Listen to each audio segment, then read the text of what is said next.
हम अन्नू पाठक समस्त मिथिलागण के प्रणाम करै छी। मैथिली गीतमाला के माध्यम से हम एकटा नचारी प्रस्तुत कर रहल छी।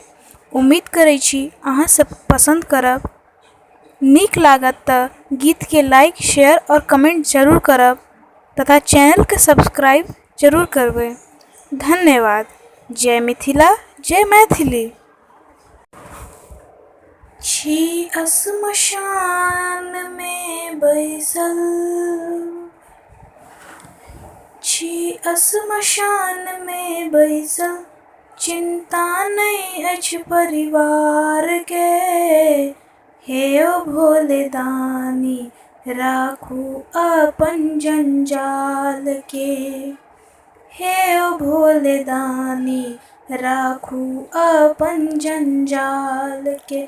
छी श्मशान में बैसल, छी श्मशान में बैसल, चिंता नहीं अछि परिवार के।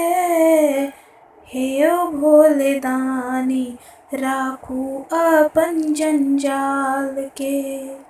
हे ओ भोले दानी राखू अपन जंजाल के। भोरे भोरे भांग बाबा घुटि घुटि पीबै छी। गणपति के दूध ला हम घर घर घुमै छी। भोरे भोरे भांग बाबा घुटि घुटि पीबै छी। गणपति के दूध ला हम घर घर घुमै छी। दै छै नहि कियो उधारी, दै छै नहि कियो उधारी, सब दै छै भोला पारी के। हे ओ भोले दानी राखू अपन जंजाल के। हे ओ भोले दानी राखू अपन जंजाल के। सूखल घास बाबा बस होने खाइया। घुरी घुरी नंदी सगरो जमैया। सूखल घास बाबा बस होने खाइया।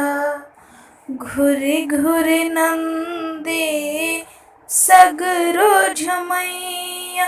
ई कटबै कोनाक जिंदगी, ई कटबै कोनाक जिंदगी, कनि सोचू दानी विचार के। हे ओ भोले दानी राखू अपन जंजाल के। हे ओ भोले दानी राखू अपन जंजाल के। अपने कहावी बाबा ओढ़र दानी, तिल तिल ला हम जग में कानी। अपने कहावी बाबा ओढ़र दानी, तिल तिल ला हम जग में कानी। तीनों लोकक मालिक छी, तीनों लोकक मालिक छी, तैयो राखी परिवार के। हे ओ भोले दानी राखू अपन जंजाल के। हे ओ भोले दानी राखू अपन जंजाल के। छी श्मशान में बैसल, छी श्मशान में बैसल, चिंता नहीं अछि परिवार के। हे ओ भोले दानी राखू अपन जंजाल के। हे ओ भोले दानी राखू अपन जंजाल के।